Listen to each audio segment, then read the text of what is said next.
तो चलिए आगे बढ़ेंगे और अब बात उस विवाद की जिसकी फरियाद पर जिला कोर्ट से लेकर के सुप्रीम कोर्ट तक सुनवाई चल रही है। हम बात कर रहे हैं वाराणसी के ज्ञानवापी विवाद की, जिसमें दोनों सर्वे रिपोर्ट वाराणसी कोर्ट में पेश कर दी गई हैं। ऐसे में सवाल है कि पेश रिपोर्ट से मन में उपजे खोट को क्या धोया जा सकेगा। ये खास रिपोर्ट देखिए।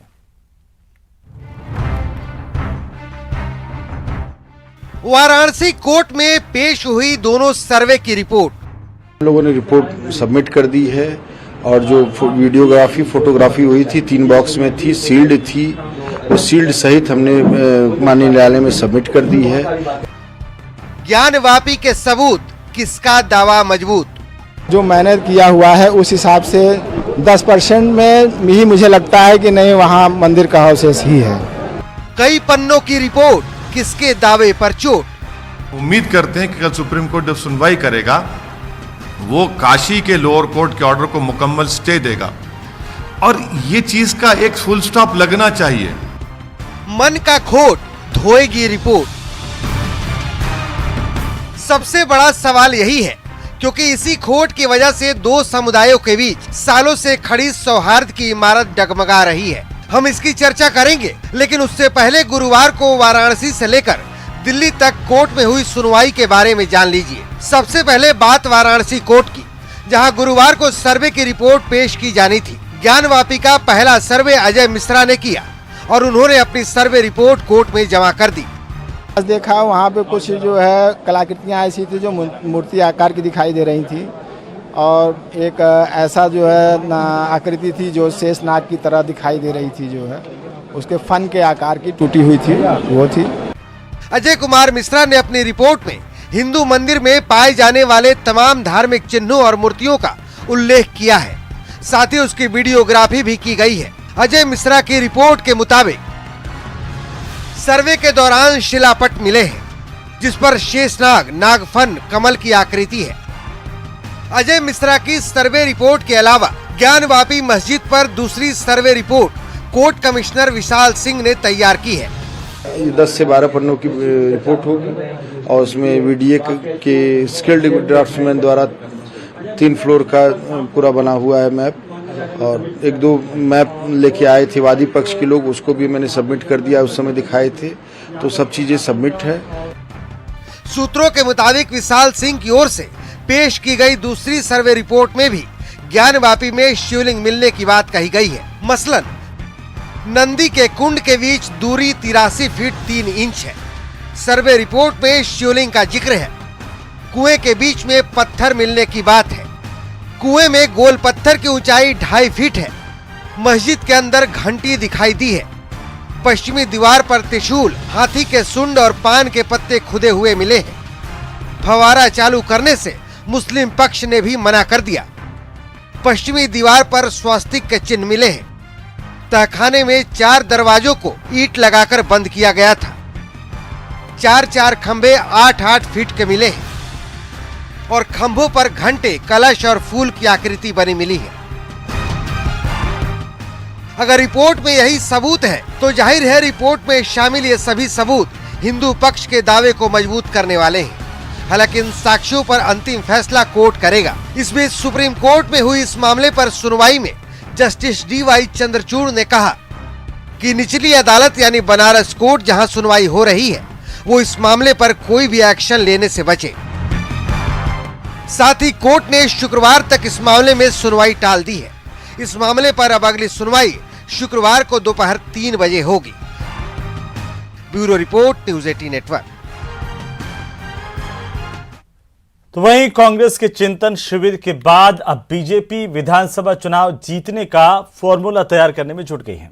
जयपुर से शुरुआत कर रही है। जयपुर में आज से 3 दिन के लिए बीजेपी के राष्ट्रीय पदाधिकारियों की बैठक शुरू हो गई है और बीजेपी के राष्ट्रीय अध्यक्ष जेपी नड्डा जयपुर पहुंचे। इससे पहले जयपुर एयरपोर्ट पर नड्डा का ग्रैंड वेलकम किया गया और यहां पर नड्डा की अगवानी प्रदेश बीजेपी के अध्यक्ष सतीश पूनिया, पूर्व मुख्यमंत्री वसुंधरा राजे, नेता प्रतिपक्ष गुलाब चंद कटारिया, उपनेता राजेंद्र राठौड़, जयपुर सांसद रामचरण बोरा, राज्यवर्धन सिंह राठौड़, जयपुर के सभी मौजूदा और पूर्व विधायकों ने किया और इसके बाद जेपी नड्डा एयरपोर्ट से कोकस के होटल लीला के लिए रवाना हो गए। रास्ते में नड्डा का जगह जगह स्वागत किया गया। बीजेपी के राष्ट्रीय अध्यक्ष जेपी नड्डा होटल लीला में राष्ट्रीय महामंत्रियों की बैठक ली और इस बैठक में आने वाले विधानसभा चुनाव को लेकर पार्टी पदाधिकारियों को अलग अलग टास्क दिए जा सकते हैं। अलग अलग तस्वीरें हैं जेपी नड्डा के जयपुर के दौरे की, उनके पहुंचने, उनके भव्य स्वागत की। कुल 5 जगहों पर रास्ते में उनका जोरदार स्वागत किया गया और कुंडा में आमेर विधानसभा में प्रवेश करने पर उनका जोरदार स्वागत सतीश पुनिया की ओर से साफा पहनाकर किया गया। इसके बाद वे होटल लीला पहुंचे और यहां पर भी राजस्थानी अंदाज में उनका स्वागत किया गया। अलग अलग तस्वीरों से जेपी नड्डा के इस दौरे को समझिए। तो 5 अलग अलग तस्वीरें आपकी टीवी स्क्रीन पर है, जहां पर सब जयपुर पहुंचे नड्डा, कार्यकर्ताओं में उत्साह, तिलक लगाकर उनका स्वागत, एयरपोर्ट पर ग्रैंड वेलकम और अंतिम तस्वीर गजराज ने किस तरीके से स्वागत किया। तो वहीं कांग्रेस के मंत्री विधायक एक के बाद एक सरकार के लिए मुसीबत का सबब बन रहे हैं। माननीयों के साथ ही उनके रिश्तेदारों के खिलाफ दर्ज मामले सरकार की टेंशन को बढ़ा रहे हैं। इन प्रकरणों के चलते विपक्ष जहां लगातार हमलावर है, तो वहीं कांग्रेस को बचाव करना भारी पड़ रहा है। यह खास रिपोर्ट देखिए। प्रदेश में सरकार की चिंताएं कम होने का नाम नहीं ले रही हैं। पहले जगह जगह हुई हिंसा और तनाव की खबरों ने सरकार की चिंता बढ़ाई, तो अब कांग्रेस के ही मंत्री विधायक सरकार के लिए परेशानी का सबब बन रहे हैं। ताजा मामला डूंगरपुर से कांग्रेस विधायक और यूथ कांग्रेस के प्रदेशाध्यक्ष गणेश घोघरा का है। घोघरा के खिलाफ जब अधिकारियों को बंधक बनाने के मामले में एफआईआर दर्ज हुई, तो घोघरा ने इस्तीफे की पेशकश कर दी। राज्यसभा चुनाव से पहले हुए इस घटनाक्रम से कांग्रेस की मुश्किल और बढ़ गई है।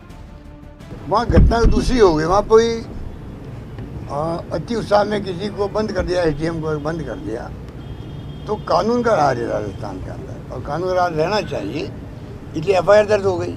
तो गणेश घोघरा जी का मामला इसलिए उनको फील हुआ होगा भाई कि एफआईआर लॉन्च हो गई, तो कार्यकर्ता भी वहाँ थे, मान लीजिए उनके खिलाफ भी एफआईआर दर्ज हुई होगी। इस रूप में उन्होंने प्रोवोकेशन जो होगा उसके कारण इस्तीफा देने का उन्होंने घोषणा की होगी। हम उनको संदेश करेंगे, अच्छे व्यक्ति है, नौजवान साथी है। मलिंगा, महेश जोशी और महेंद्र चौधरी से जुड़े मामलों ने सरकार की चिंता बढ़ाई है। हालांकि सरकार कह रही है कि ऐसे मामलों को तूल तभी दिया जाना चाहिए जब राजनीतिक हस्तक्षेप किया जा रहा हो। यदि किसी के रिश्तेदार के खिलाफ मामला दर्ज हुआ है, तो कानून निष्पक्षता से अपना काम करेगा। राजनीतिक हस्तक्षेप हो रहा है, मैं गंभीरता से कह रहा हूँ आपको। कई बार मीडिया वाले भाई को लेके, बेटे को लेके, पत्नी को लेके कुछ बोल देते हैं, छापते रहते हैं, वो अच्छी परंपरा नहीं है। हाँ, अगर आपको लगे आप राजनीतिक पद पे बैठे हुए हो, एमएलए हो, एमपी हो, मंत्री हो, और आप अपने पद का प्रभाव का उपयोग कर रहे हो बचाने के लिए, तब आप आरोप लगाओ उस विधायक पर, एमपी पर या मंत्री पर। अगर कोई रिलेटिव कोई काम करता, गलत काम करता, कानून उसका अपना काम करेगा। कानून व्यवस्था को लेकर एक बात आप मानकर चलिए, खुद मुख्यमंत्री जी लगातार मॉनिटरिंग कर रहे हैं। राजस्थान में कानून का इकबाल होना चाहिए, गुड गवर्नेंस होनी चाहिए। जो लोग हमारे कानून व्यवस्था को चुनौती देते हैं, दुनिया जानती है यूपी, हरियाणा, बिहार के क्या हालात हैं। राजस्थान में हम कभी भेदभाव नहीं करते। जहाँ लगता है, खुद चीफ मिनिस्टर ने आगे बढ़कर कहा कि यदि मेरा एमएलए, मेरा मिनिस्टर कहीं भी गलत है, तो वो किसी का बचाव नहीं कर रहे, पुलिस अपना काम कर रही है। तो ऐसे में आपको राजस्थान में गुड गवर्नेंस और ईमानदारी का शासन कहाँ मिल सकता है? वो राजस्थान में है। मुश्किल ये भी है कि डॉक्टर महेश जोशी मुख्य सचेतक और महेंद्र चौधरी उप मुख्य सचेतक हैं। दोनों ही सीएम अशोक गहलोत के करीबी हैं और दोनों के ही रिश्तेदारों के खिलाफ दर्ज मामलों से सरकार को जवाब देना भारी पड़ रहा है। खास बात यह है कि ये दोनों ही गंभीर किस्म के अपराध हैं, जिनमें माननीयों और उनके रिश्तेदारों के खिलाफ मामले दर्ज हुए हैं। राज्यसभा चुनावों को देखते हुए सरकार कार्रवाई से बच रही है, तो आम जनता को जवाब देना भी मुश्किल हो रहा है। दिनेश शर्मा, न्यूज़ 18 जयपुर। तो यहां रुकेंगे एक छोटे से ब्रेक के लिए, जल्द लौटेंगे और ब्रेक के बाद हम आपको दिखाएंगे आदर्श हत्याकांड पर भारतीय जनता पार्टी का आक्रोश।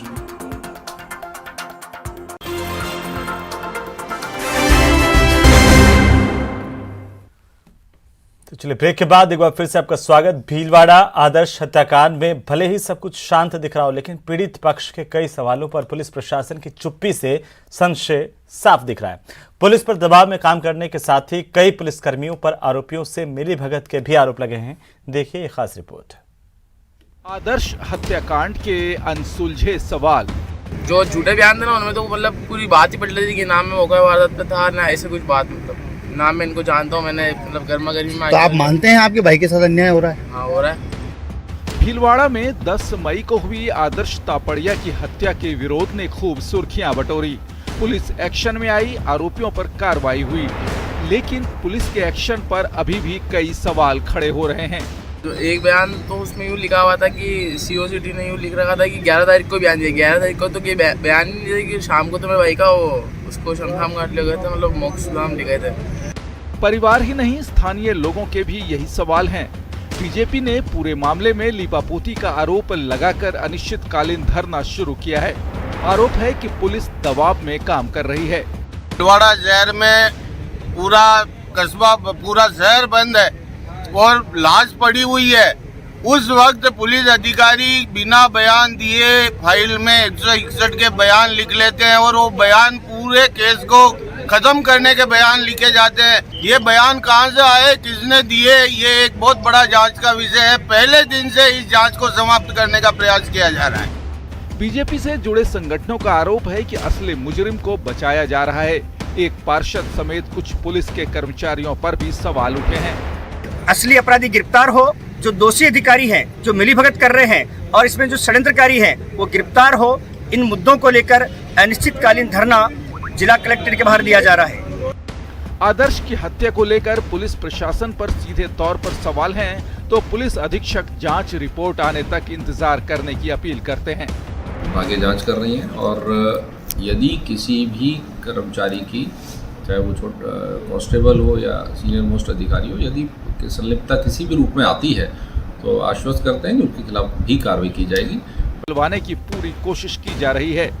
ये तो सारा एग्जामिनेशन करके हमने कमिटमेंट किया था कि 31 मई के पहले मुआवजे संबंधी समस्त प्रक्रिया को कंप्लीट कर लिया जाएगा और हम नियमित रूप से फैमिली से और जो विभिन्न संगठन उस समय उपस्थित थे वहाँ पर, उनके प्रतिनिधियों से भी राब्ते में है, उनसे बातचीत जारी है।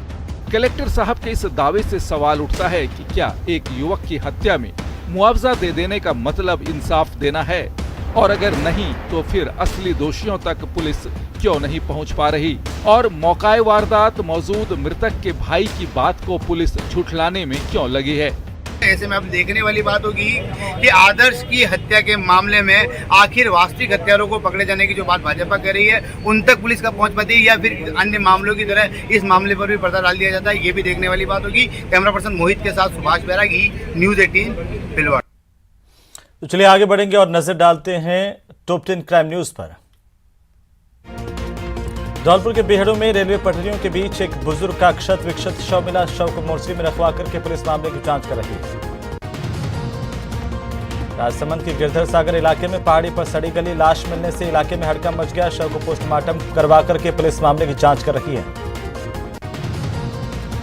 अलवर के बहरोड बिजली निगम में एसीबी ने बड़ी कार्रवाई की और वरिष्ठ सहायक और तकनीकी सहायक को 20,000 रुपए की रिश्वत लेते गिरफ्तार किया। जालोर में एसीबी ने घूसखोर वन रक्षक जितेंद्र कुमार और उसके साथियों को गिरफ्तार किया। 10,000 की घूस लेते रेंजर भास्कर चौधरी, वन रक्षक महिपाल सिंह को भी गिरफ्तार किया गया। बांसवाड़ा में भी एसीबी ने 28,000 की घूस लेते पटवारी को पकड़ा है। आरोपी ने कृषि भूमि का रूपांतरण करने के लिए 40,000 रुपए की घूस ली थी।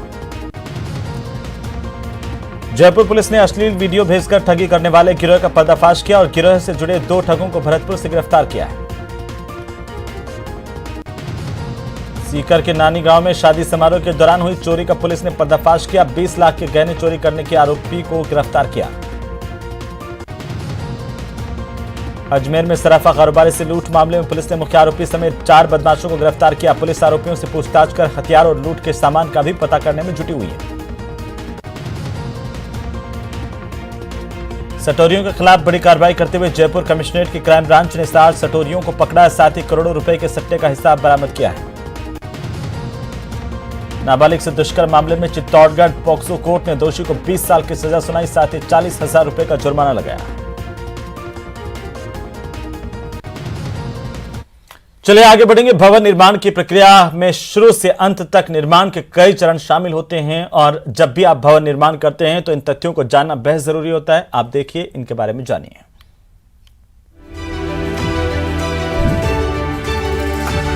सीसी, एनओसी और ओसी, हम सभी ने अपनी जिंदगी में इन शब्दों को सुना होगा, पर क्या आप इनका मतलब जानते हैं? घर बनाने की प्रक्रिया में ये बहुत जरूरी गवर्नमेंट डॉक्यूमेंट्स हैं। इनके बारे में जानना जरूरी है क्योंकि ये दिलाते हैं आपको आपके सपनों का घर।